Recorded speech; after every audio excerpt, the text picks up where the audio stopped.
felt like a big win, especially at a place where it's been difficult for you to come the last couple of seasons. Yeah, the recent history was in our favour, and we wanted to change that, like we did against Newcastle and West Ham at home.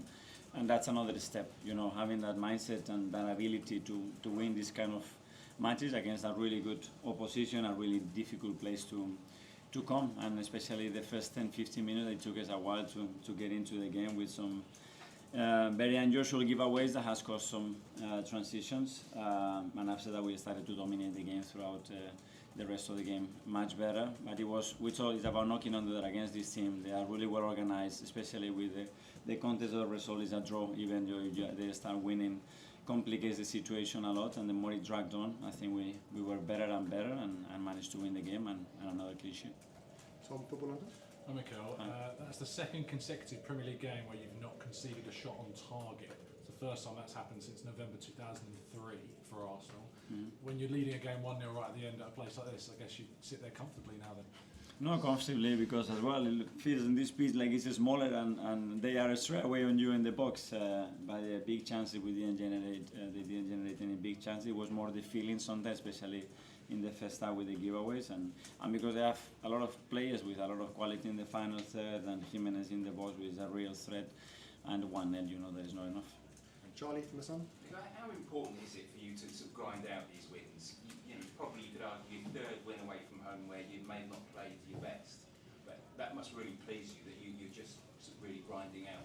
Yeah, you have to play the best in relation to the opponent and the place that you have to play. That's what we have to play. The best against Atletico Madrid is going to be different to the best of today, and make sure that we are able to take the game into those areas that is going to favour our possibility to win the game, and we continue to try to improve.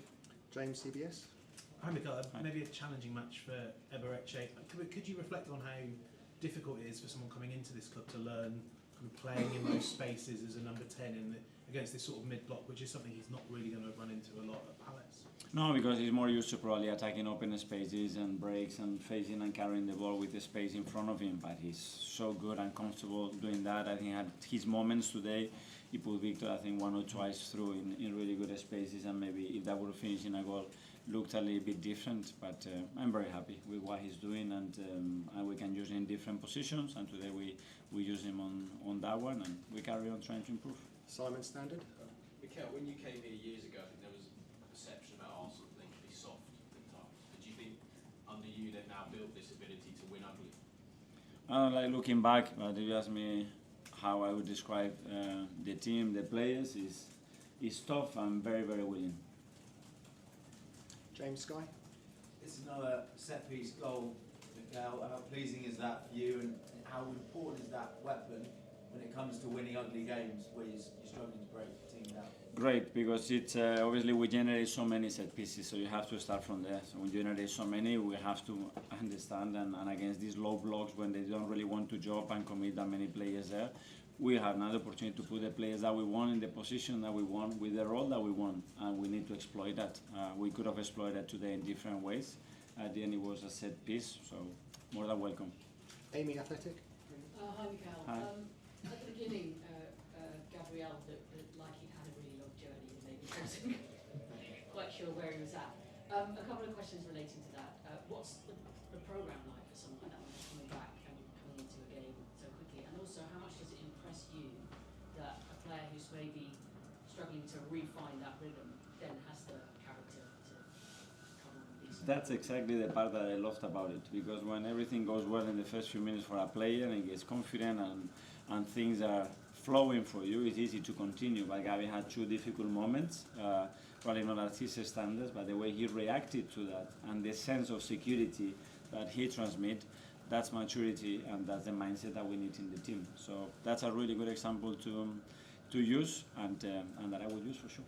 Can I just ask you about Atletico coming up quickly on Yep. Tuesday? Are you a little bit concerned about how much football everyone's had and there's another big game coming up? Can you rest? Can you rotate? Yes, we know the schedule. You could see some of the players, not only us, their players as well, and there have been some injuries as well.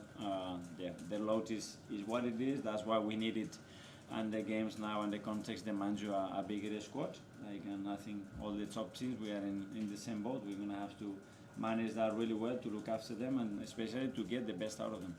Okay, we'll just take two more. Phil, PA. Right. Hi, Miguel. It looks Yeah. as though you'd have another chance to score from the spot, but it got overturned. The penalty got overturned. Yeah. Just your view on that. And obviously, it's now the game without a goal for Victor, although he had 2 shots on target. So just to get your view on that too. Yeah, regarding the penalty, I was getting a bit animated because obviously if it's clear and obvious or not, that's why VAR has to intervene, and it was taking so long, and then Anthony as well, it was taking so long. Then he explained the reason why it took so long in the scrim. It was nothing to do with the process, it was the scrim that wasn't working. So that's fine. I think what I heard is that probably wasn't a penalty, so probably they made the right decision, and I was just animated because of the process, that's it. And then finally we'll go to Nick at the back from the haters. Just on the goal, Leandro Trossard again, he has a habit of scoring some good goals. What do you got to say about him? That he has this quality to create these magic moments when the team needs it the most, and that intuition, and he's in the right place in the right moment, and that's a huge quality for the team and a massive weapon for us. So really happy. I think he's been very, very good in recent weeks, and now we have a lot of players in a really high emotional state and performance level, which is really good to see. Thanks everyone. Yeah, thank you.